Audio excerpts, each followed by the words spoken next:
Hello, everyone, and welcome Or welcome back, to the Wizarding World Legacy Podcast. where we discuss the magic of the Wizarding World's future, past, and present. We're your hosts, Eric, And Jasmine. and today we're going to be coming to you with another news update, although it's going to be brief, Yeah, because we just had a few things to fill in since our last update. exactly. And then we will jump directly into planning for the Prefect's Perfect Potter Premiere Party. I think that's it. I think that's it. Yeah, I think you nailed it. We have our rating for the TV show. We do. TV 14. Now, for those of you who might not be aware, the first two Harry Potter movies. What, Eric? You have such a Midwest accent. The first Harry Potter. Okay, I don't have a Midwest accent. Thank you. That was it. Oh, how do you say it? Harry Potter. It's giving British. Well, it is Harry Brit- Potter The first two Harry Potter films. were rated PG. Everything after that was rated PG-13 because now I'm so nervous about it. You just went Southern. No, I didn't. First two movies, they were rated PG. Everything after that was rated PG-13 because we got into more adult content. Oh my God. That's at least TV 17. At least TV-17. Yeah. So the series is starting out With a bang, but an age appropriate bang. at TV-14. And Actually, it is starting out at age 14 too, because like Lux Pratt is basically 14. that's true. And Yeah. he's supposed to be one of the younger children along with all of the other younger children. Supposed to be TV 11. It's not. I just need to take the edge off. Do you have anything to add besides mocking me? Mock me. That's the best stuff to add. But in general, this is going to let us explore a little bit darker themes. When you're starting out with a TV 14, it kind of gives you a license to go a little further than you might go with a PG rating. Which I feel like we did in the trailer. Like when sure. we're hearing Petunia.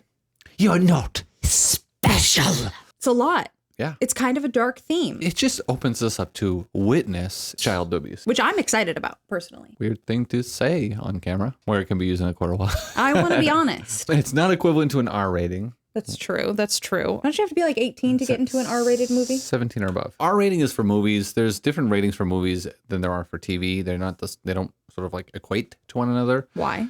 I don't know. It's cool. Yeah, there's different ratings for video games too. It's like, yeah.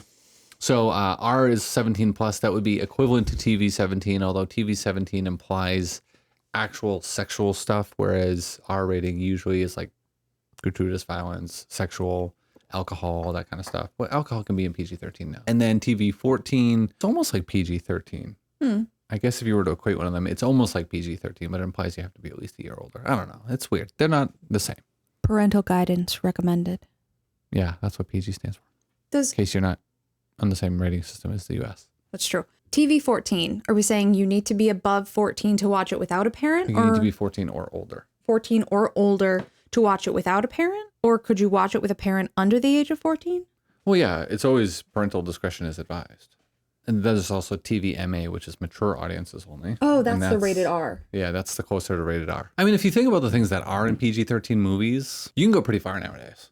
I don't really have much more to add on that, but we do have a rating. It definitely implies that this is not a made-for-kids series. Yeah, I feel like it's still targeting, a somewhat similar audience, targeting, Tweens and young adults. Yeah, a little bit older kids. We're going back to Hogwarts. Yeah, Back to Hogwarts is coming up. So I did a lot of research for this episode, and I know the answer. She but did. Is Back to Hogwarts something that happens every year? Yep. Well, hold on.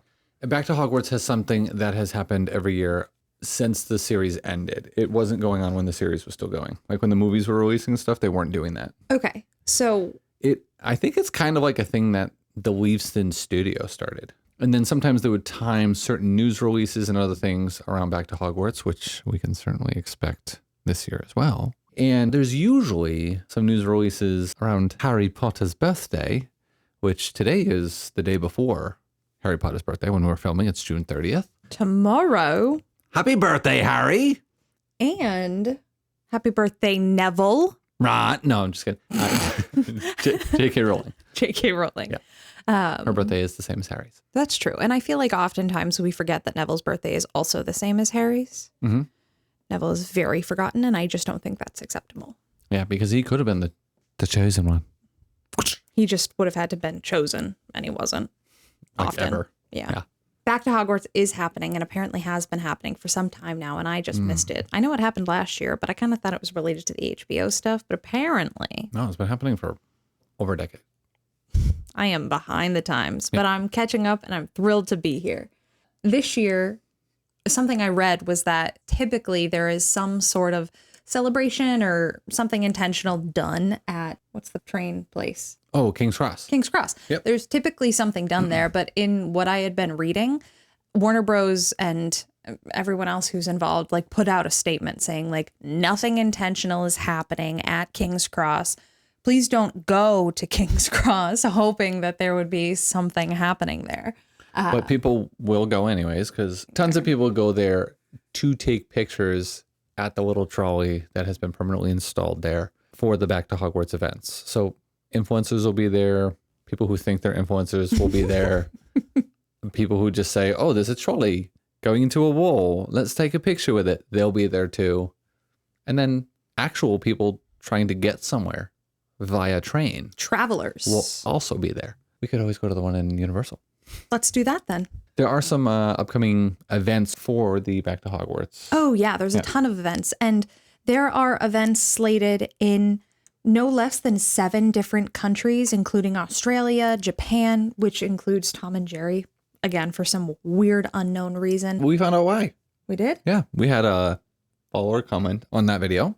It was like the #1 cartoon in Japan for a number of years, apparently, which I wouldn't have guessed, but Heck yeah. Still don't see the relation to Harry Potter. Regardless, the point I was making is that there's at least 8 different countries where celebrations are scheduled, but I haven't really seen any celebrations scheduled for the US. What I had read is that this is the first year where the Back to Hogwarts celebration is really focusing around the HBO series and not necessarily the films. And for the past decade that Back to Hogwarts celebrations have been happening, it's always focused around the films because that's really all there was. Well, the this books. year kind of feels like we're sort of marking a new era of Harry Potter. And what's nice is that they're not just going to have it take the place of the sort of cinematic universe for Harry Potter. It's going to be in addition to. And this is kind of a nice way to bring that in. We had thought that Back to Hogwarts would have been a great time for the series to release. But that would have meant that it would have had to been 2027 because they weren't going to be ready for 2026. Well, they could have been. Yeah, but what would we have had to sacrifice at that? Nothing. You just would have to start sooner. Been more prepared. They'll get right on that. Yeah. This Back to Hogwarts celebration, it seems like they're really trying, like Eric said, balance between sort of preserving and honoring the films, but also really introducing and focusing in on this HBO series. So some of the events that are going to happen are in theaters. The Philosopher's Stone will be playing, and it's going to include 12 minutes of never before seen BTS. Really? Like actually never before seen? Or just like never released in theatrical edition or whatever? That's what the article said, I kind of want to go see that. right? Yeah. It sounds fun. So that's one of the things that's going to be happening. There's going to be the theatrical releases of all of the films in theaters. Which would be interesting to see nowadays, because we did talk last time about how when they sort of remastered them and upscaled them, the sort of VFX, at least some of the VFX for like the Quidditch and stuff looked like trash. Terrible. I wonder if on such a massive screen that would be just as noticeable. Yeah. No, sometimes when you scale it like that, because it's not 1-to-1 pixel scaling, Really? it's not always as noticeable. It'd be, I don't know, maybe Maybe we should go. we should. It could be fun. Could be. It was the first time. This is supposed to be a new look at the HBO series. I don't know if that means like a new trailer. Are they going to release another trailer or? Yeah, I don't know. It just says new look, which I can't really imagine because we've already gotten the trailer and we now have a, half-hour like Movie? movie. Behind the scenes documentary movie? Yeah, exactly. Special. So we've gotten a pretty thorough look at the series so far. Yeah. But I think anything more and we're going to like risk actually giving away how things. we're like teetering on spoiling. Yeah. I can't say I'm not excited for new content. I am. And I'm going to consume it and I'll spoil it for myself if I have to. But like, could HBO a little bit practice self-restraint for me? No, they can't. No, they won't. They likely can't. So they're talking about the long-term strategy for the Harry Potter series. Yeah, so there's going to be a keynote at the Brand Licensing Europe conference, which I've heard is like Comic-Con for business people. Which just sounds awful. It sounds like all the worst people go there. Yeah. You see, I think it sounds kind of fun. How many peasants do you have working under you? I love when they ask to speak to the manager. I tell them to go F themselves. Well, yes, there may be some less than savory individuals at this particular conference, but there also might be wonderful. I bet you Casey's going. Casey Boys? Yeah, of course. Casey Bloys. I don't think Casey Boys is going to be at the brand of me. He's got other people to take care of that. HBO is going to this Comic-Con for business people to talk about Life cycle extension? yes, their life cycle extension strategy. We're coming up on 25 years, and so I'm assuming that to mean how do we make this franchise last for another 25 years? We keep hearing like, oh, we're coming up on 25 years. HBO like keeps saying 25 years of, or actually Warner Brothers does. Harry Potter is coming up on 30 years. So It's 25 years since the Philosopher's Stone movie release. Right. So it's like this series has already been sort of self-perpetuating itself. Like it's keeping itself alive. Yeah. We're okay. We'll get another 25 years because you got 10 years of the TV series. I'm so conflicted because I love the Harry Potter series, but like when is enough enough? And when are we going to give any other series a chance? But also, I want it to live on forever. Yeah. I find myself very conflicted most of the time. I do too. It's going to be weird being closer to 50 than 40 when this series ends and still being like, hey guys, watching with me.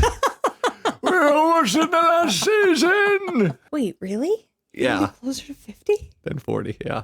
I'll be closer to 50 than 45 when this series concludes. Okay, it's fine. I mean, You'll I'll be 40. be 40, Yeah. so that's terrifying. I will be an elder man. I will have an elder one. You'll just be... Oh, man.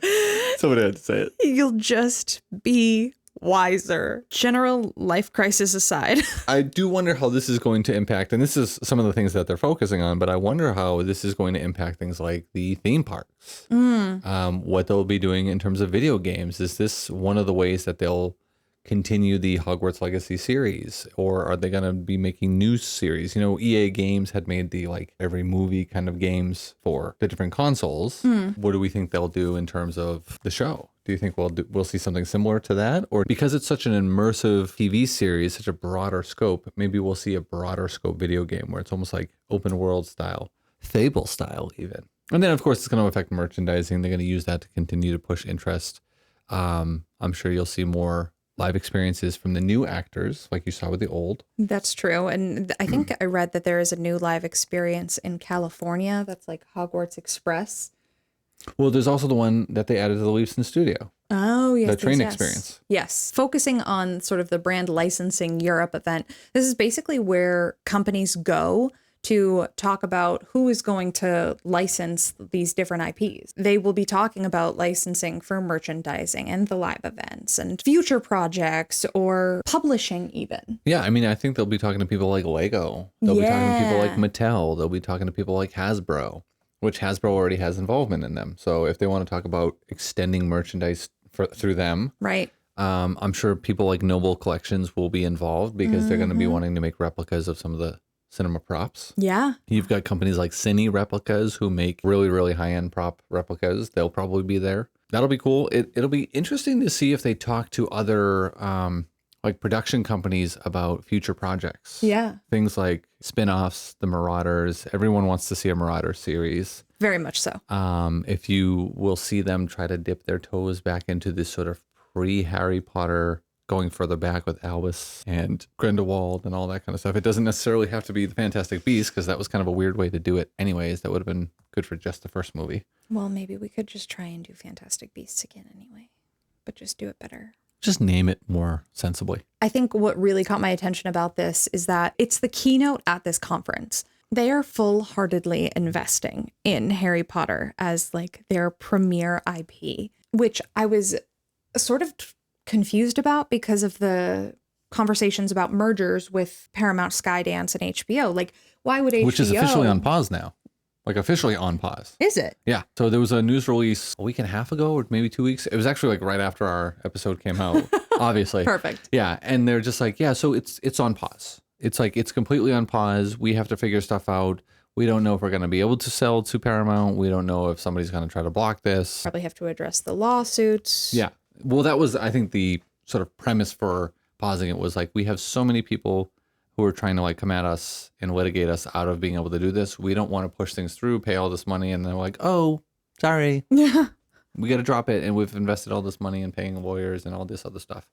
Yeah. So, okay, so they're officially on pause now. So my question was originally like, why would Warner Brothers Discovery be building this long-term strategy, trying to keep the franchise alive for another 25 years if they were just going to be sold? Because it ups their market value. Yeah, but I thought they had already decided on a price.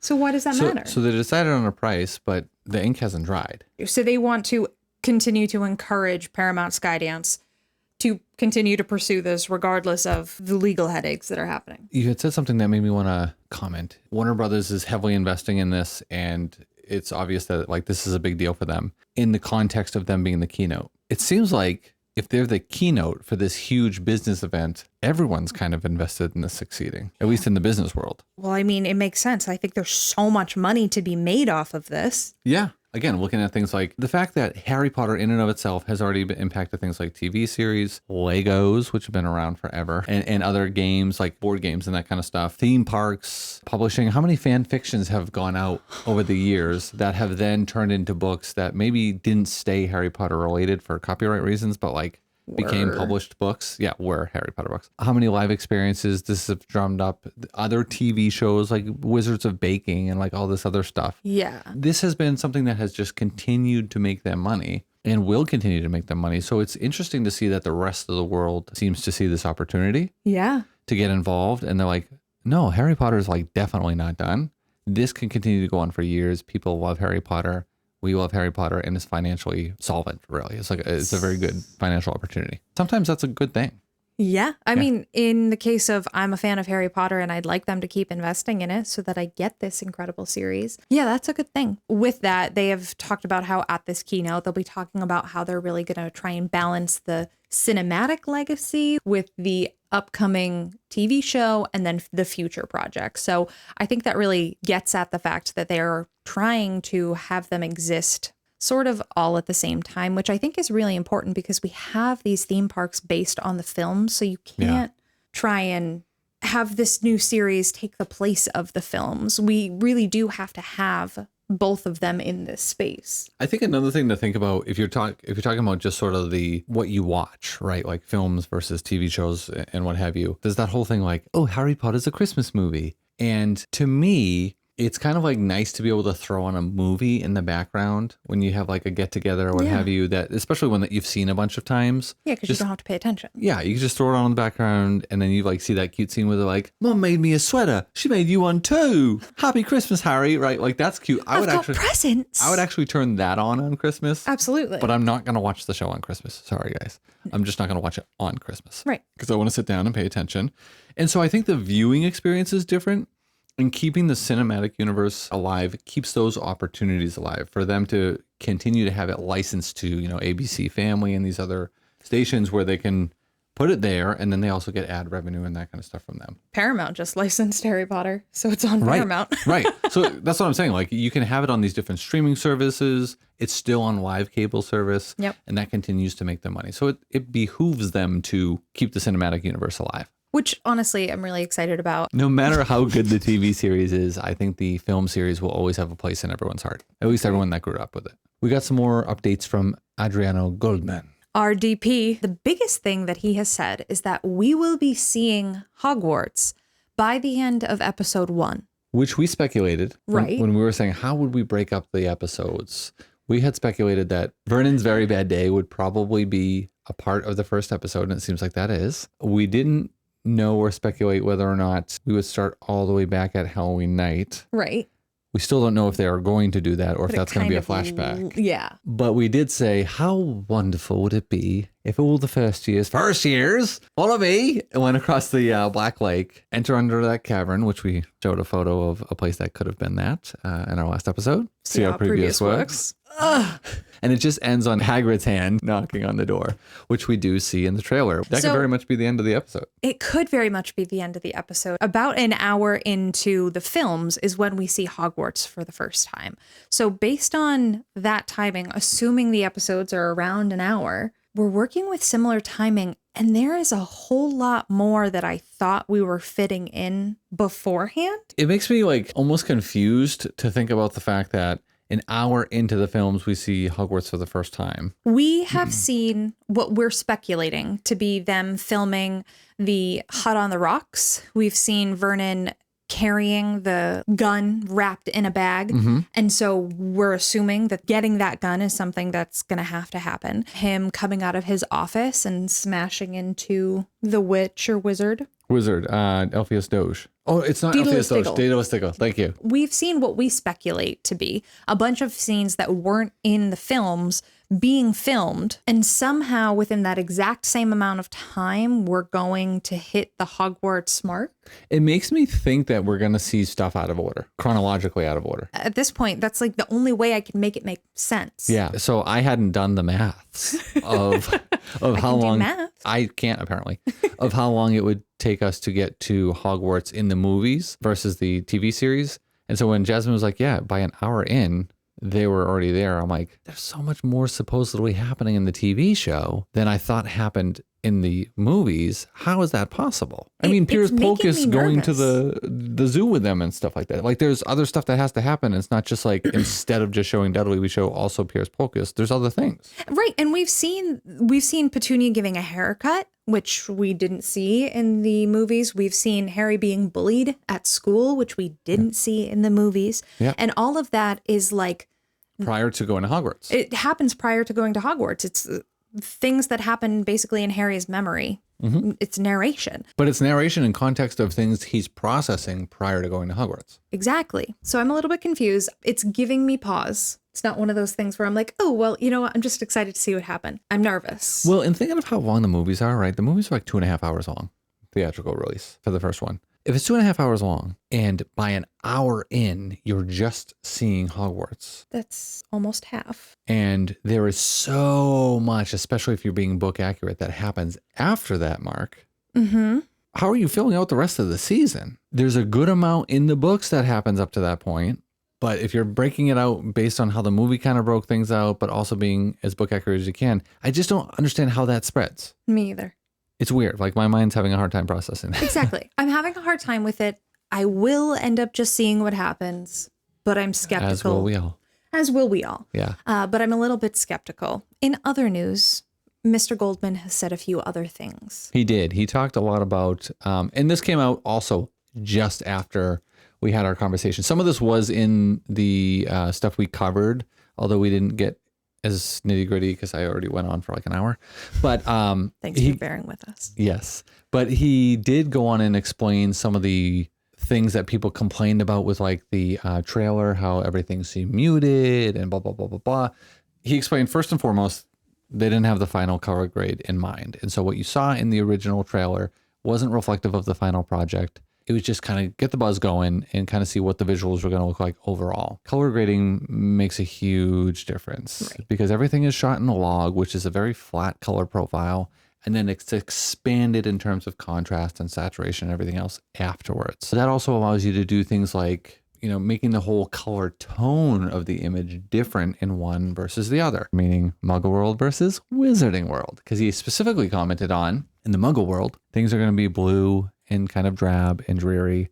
And it's going to have this cold feel to it, which if you're viewing things from Harry's perspective, which they kind of alluded to, not everything's going to be told from Harry's perspective. Right. But if you are, that makes sense because the Muggle world is not a happy place for Harry. He's not known happiness in his life to the point of going to Hogwarts. To contrast that visually, the magical world will be warmer, richer, more magical, more vibrant.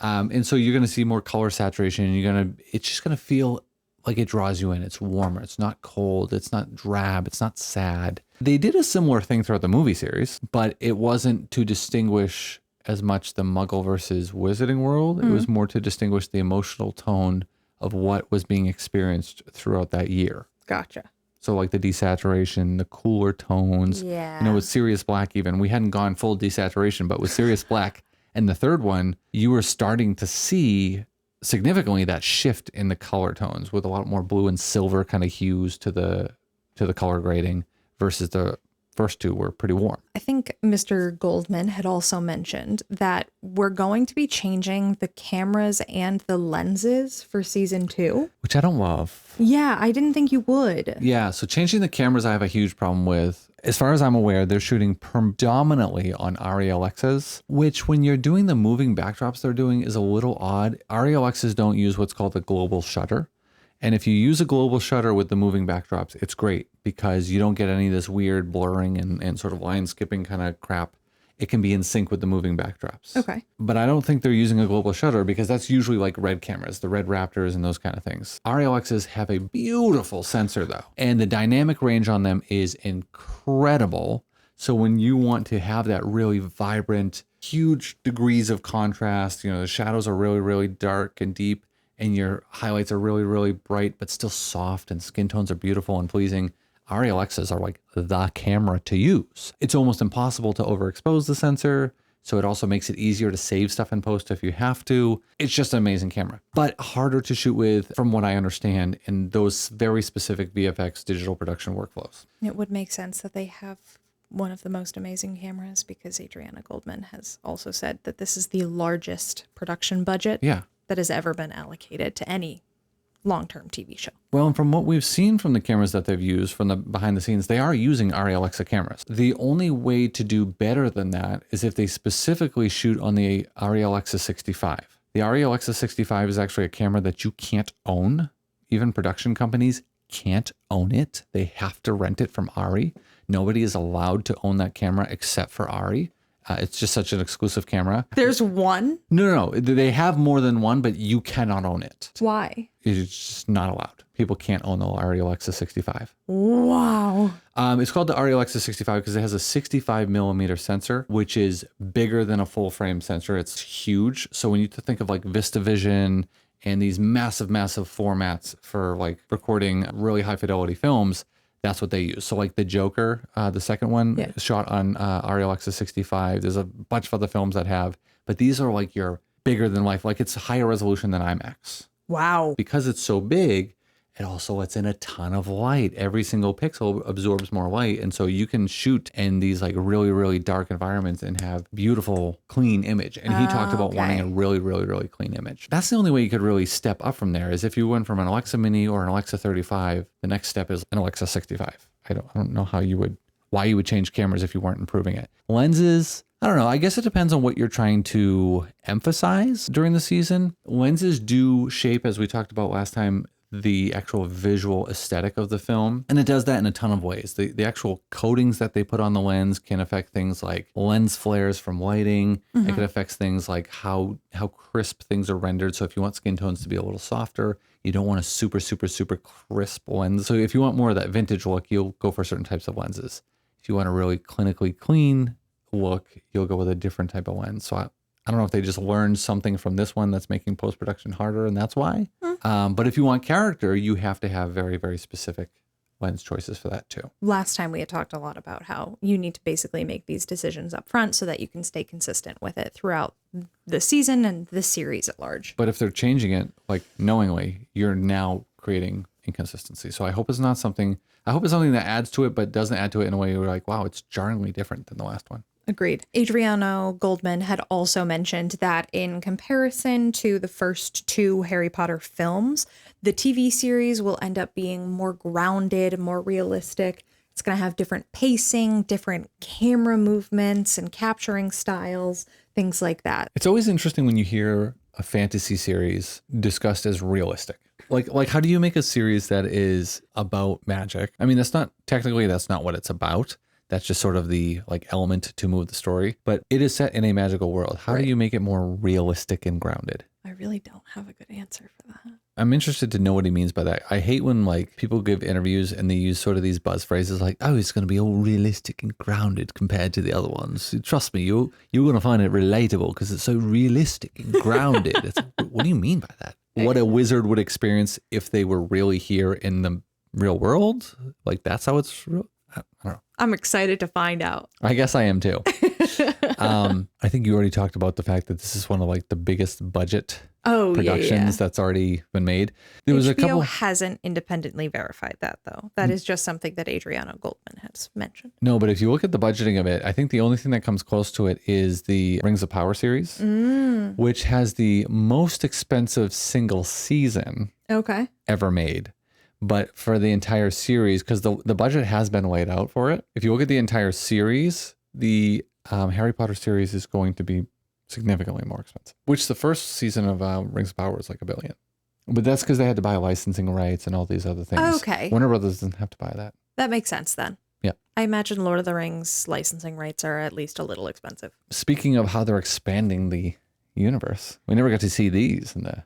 Yeah. So in the books, when you go into Fred and George's Weasley Wizard Wheezes, there are screaming yo-yos. The reason we bring up these screaming yo-yos is because... It was a casting call. Yeah. Extra people. For an older man, 45 plus, which I'll be by the end of this series.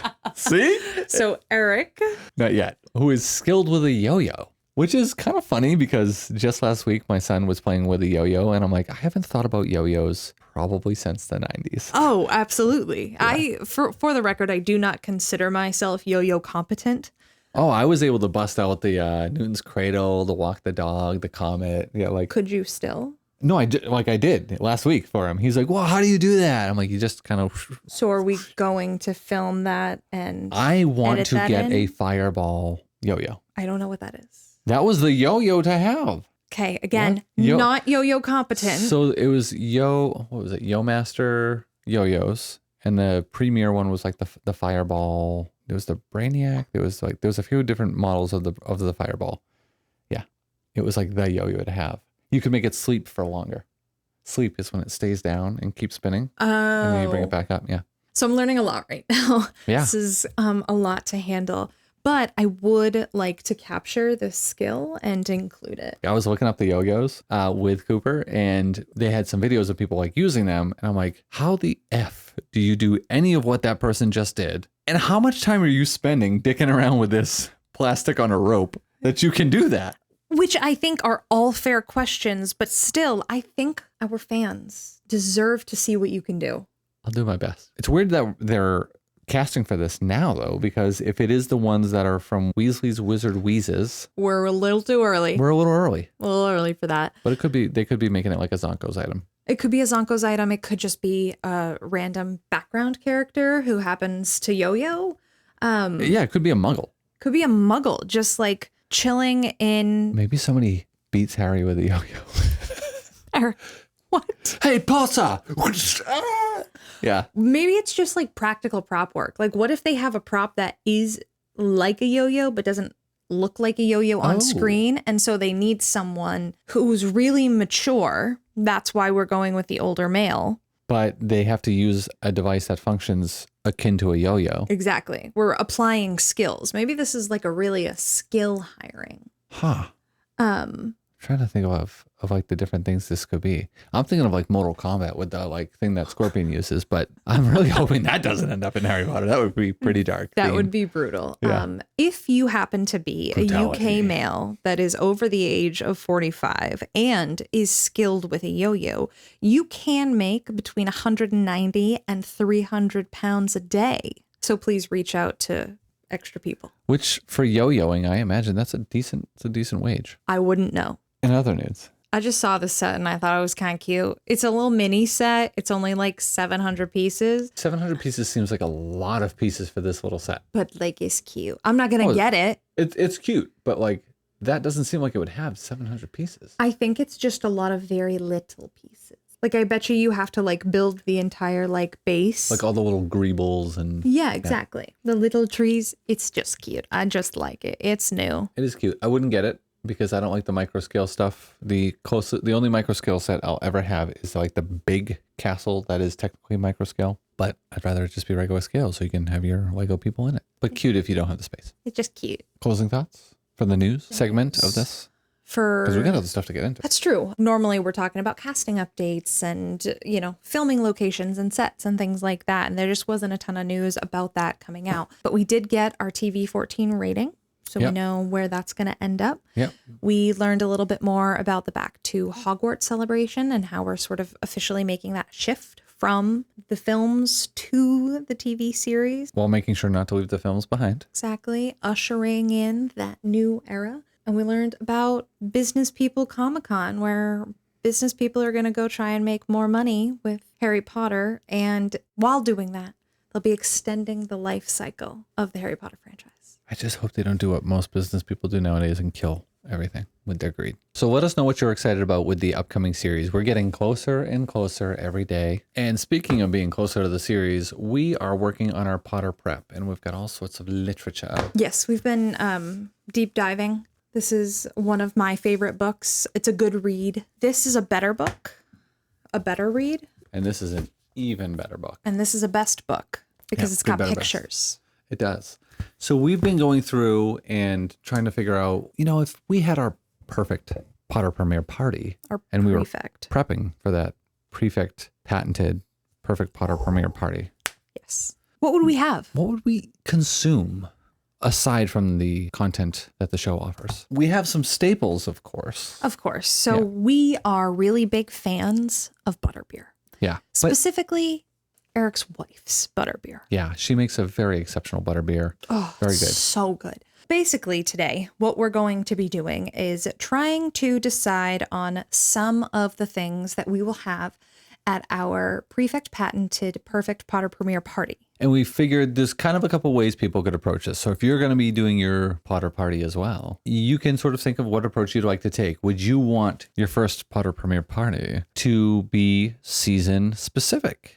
In which case you might take recipes that only show up in the first season. Unfortunately, butterbeer doesn't show up in the first season. It doesn't. So you're going to miss out if you take that approach. Exactly. So we're having a hard time with that approach. Yeah. But that would include things like what you see Harry eating prior to going to Hogwarts. That could be like Dudley's special day, his birthday food. Knickerbocker Glory. Knickerbocker Glory. And lemon ice pop. And there are recipes for Knickerbocker Glory, and there's even a boozy Knickerbocker Glory. That is hard to say. A lot of words are a lot of hard to say. There's an alcohol version of that too in the drink book we have here. It could be like a lemon ice pop, or you could have anything from any of the feasts, and amongst that would obviously be roasted potatoes because that's the thing Harry always has. Thinking along the theme of season specific, we also thought, how interesting would it be to have rock cakes? It's a real thing. I kind of just thought it was like Hagrid that made a really shitty cake or something like that. No, it's real. And it was just like rock hard and cake-like. But not so much. Not so much.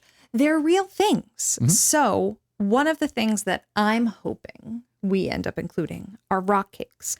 Now, Eric and I are probably going to take the hybrid approach, having some of our favorite signature Harry Potter staples, butterbeer, chocolate frogs, but those are also season 1 specific anyway. Pumpkin pasties, which are every season. And treacle tart. Some things that are going to be season 1 specific. So some general Harry Potter things and some season 1 specific things. We also thought it would be fun to make some house-specific cocktails or mocktails. So we'll probably be making those. I am personally, and I think Jasmine is as well, a fan of the tequila. That's our giggle water. Little bit. But Eric's wife hates it. Yeah, she does. You could kind of go one of two directions. You could make house-specific margaritas. We're going to do. For sure. Or you can make house-specific daiquiris, which is an easy way to then adapt it into a virgin daiquiri so that the kids can enjoy it too. Absolutely. Sort of just a frozen beverage. We have been sort of talking about what foods and what drinks we're going to have. Eric's children have been very clear with their expectation that they will be able to drink the drinks and eat the food. So we'll definitely have to go that hybrid approach for the alcohol drinks too. I do think it would be fun to maybe either do a mid-season feast. Yes. Yeah, I think that would be fun. Would you do a first day feast? Would you have like a feast item? Because we had actually picked out a feast item that we would want to do. Oh, just hit your mic. So if we're doing season 1 specific. Well, the feast is the feast. I mean, that's kind of at every. True. But we did find Paddington burgers. Yes. Yeah. And so what's the reference there? In Harry Potter, in the books, it's not featured in the movies. But when Harry is on his way back to Privet Drive from Diagon Alley. With Hagrid. They stop at Paddington's and they have burgers together. So that is, in my humblest of opinions, a fantastic food to have for your prefect patented perfect Potter premiere party. What is 6? Sextuple? Yeah. Sextuple P, quintuple P party. I'm going to go with that. I think that the best main course for that would be Paddington burgers. And one of these books does have a recipe for Paddington burgers. That one there. This one here has a recipe for Paddington burgers. Yep. But my assumption is that you could also just make burgers however you make burgers. And call them a Paddington burger. Yeah, exactly. Yeah. So I think that would be pretty fantastic. I'd call them Paddington patties because alliteration is a thing. We really like alliteration here. So I'm thinking maybe we have our quintuple P party. And at that party, we have our Paddington burgers to really kick things off. And then we also have our house-specific Ritas for beveraginos. And then we're going to also have to have butterbeer. That's not optional. It's not. It's a must. You need some sort of finger food too. It's good to have the main entree, but you need some sort of finger food. And I thought garlic broomsticks. Ooh. Yeah. So instead of garlic bread nuts, garlic bread in the shape of little broomsticks. Which sounds complicated, but I think we could do it. No, I think you just essentially make a little bit thinner garlic breadstick. Okay. Kind of flatten it out at the end. Use a fork to sort of pull in the. You're combing it. Sort of comb in the bristles of the broom at the end. And Vernon's your uncle. You've got it. Vernon's your uncle. So I like that. I also think we could have a little bit of a Professor Sprouts veggie patch. You could. For finger foods. Yep. So you could have a vegetable patch platter from Professor Sprout. Okay. And if you want to throw in more veggies, you could do dragon fire roasted Brussels sprouts. You could do those. And those classic. are classic as a side maybe to your Paddington burgers. Oh, yes. What we're sort of shaping up to is we'll have our Paddington burgers, our house specific Ritas, our finger foods could be these garlic broomsticks, Professor Sprouts veggie patch, and your fire roasted Brussels sprouts. Dragon fire roasted. You have your finger foods, and then we need desserts. We do need desserts. Leading up to the series, we're thinking that we're going to start trying some of these recipes so that we can perfect them before we get to show night. Because show night's a pretty big deal. Now, we have mentioned we will not be watching it on Christmas because I need to celebrate Christmas and then I need a separate day to fully celebrate this. Maybe on Boxing Day. Harry Potter and Betty Crocker have recently had a collaboration where they have come out with snitch cookies, house revealing cupcakes, and a chocolate frog thing. I didn't look specifically into it. Which we are going to make chocolate frogs, by the way. We'll be doing that for every season. I have the molds for it already. We're good. It's going to happen. And they'll be better than the ones in the park. We will be trying the Betty Crocker recipes specifically for science. Not because they're good. Not because they're good. They won't be. My assumption is they will not be good. But I can't in good conscience not try them in this preparatory phase. We will be making those 3 things. But in addition to that, over the next few months, we need to start prepping some of these other recipes. So we will be doing a trial run of the breadsticks, the garlic breadsticks. Which I think will be pretty easy. If we're making breadsticks, we got to work with yeast. And I think it's important for everyone here to know we're not chefs. But I'm married to one. He's married to one. So we'll be good. And her pretzels slap. Yeah. Her pretzels when she makes them. But I made them with her. He was in the room. He fetched things for the... I combined ingredients, dipped things in baking soda water. We can make broomstick pretzels too. We could also make Harry Potter glasses pretzels. I love homemade pretzels. We're going to try making these things. We're not competent. So it'll be funny for you guys. It'll be frustrating for us, but hopefully entertaining for you. So with that, we have our garlic Broomsticks. Garlic broomsticks. We will make the Betty Crocker's wonderful recipes.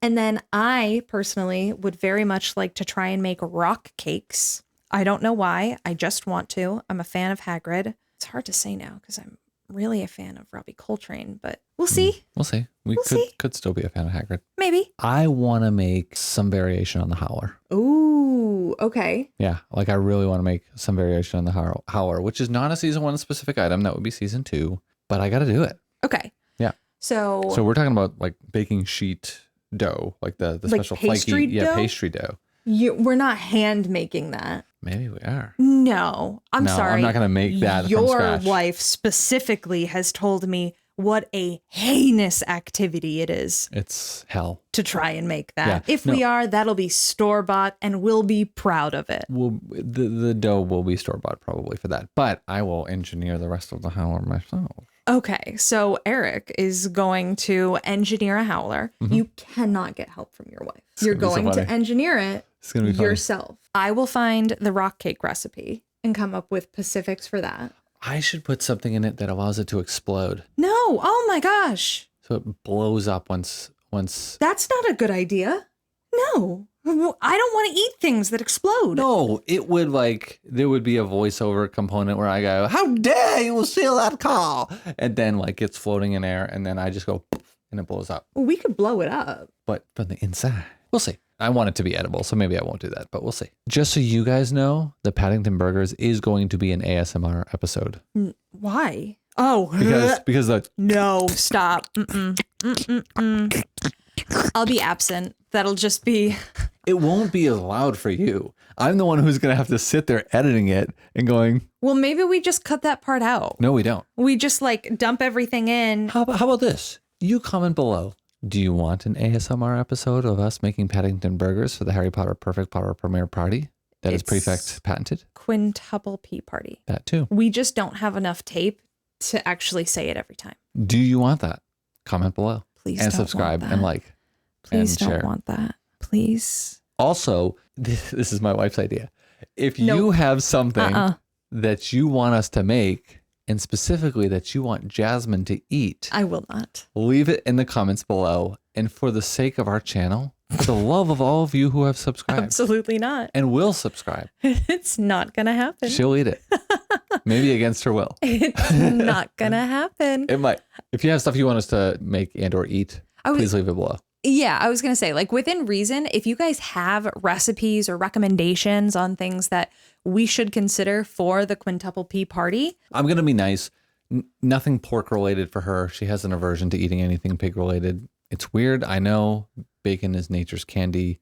It's not. It's just not that good. It's better than that. Eric, But in if any we case, air this, I'm about to get canceled. Yep.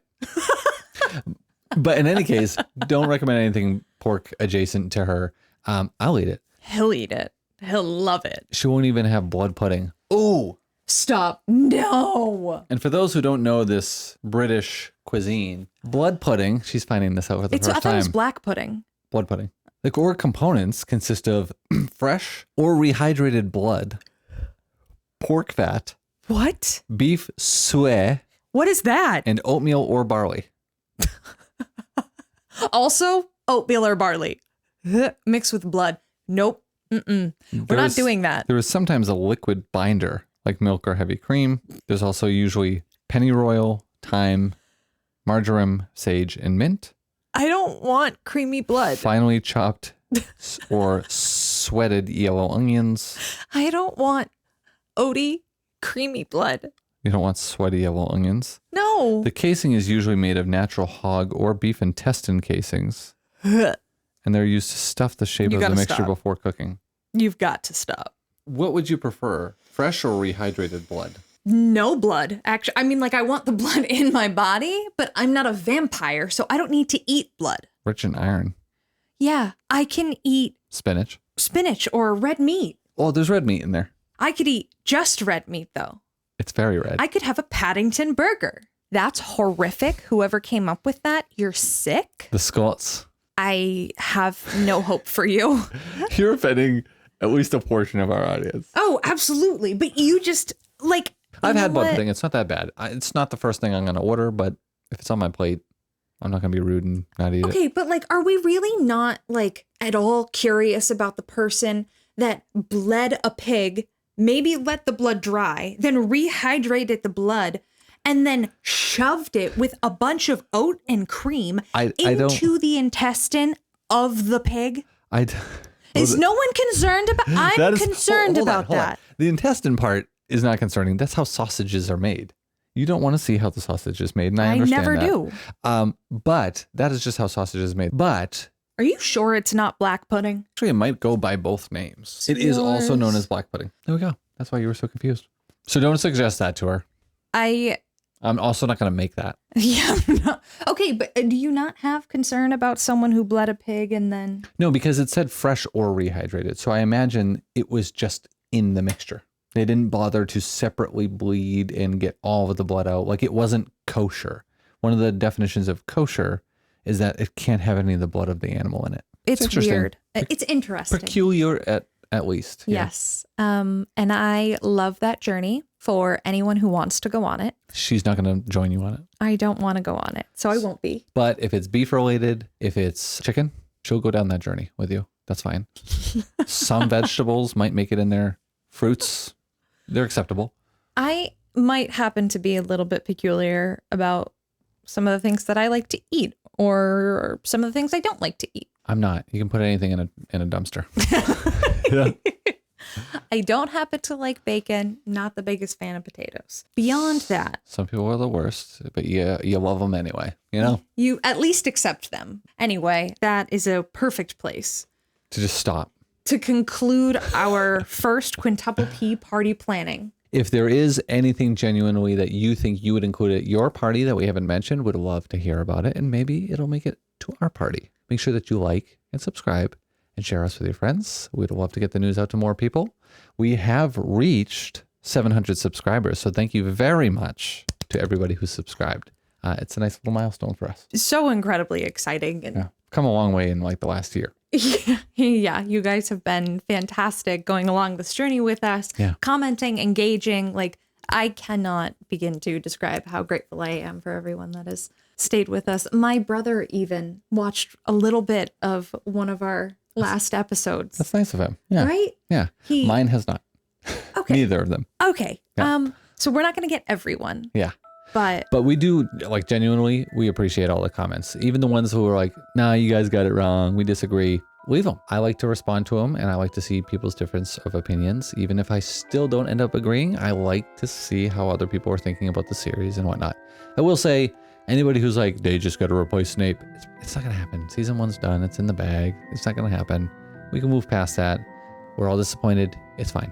Continue to comment. We love it. Thank you for all those of you who do. And until next time, keep your wands at the ready.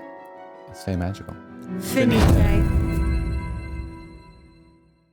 I think that episode is likely going to be a clusterfuck for you to edit. Yeah.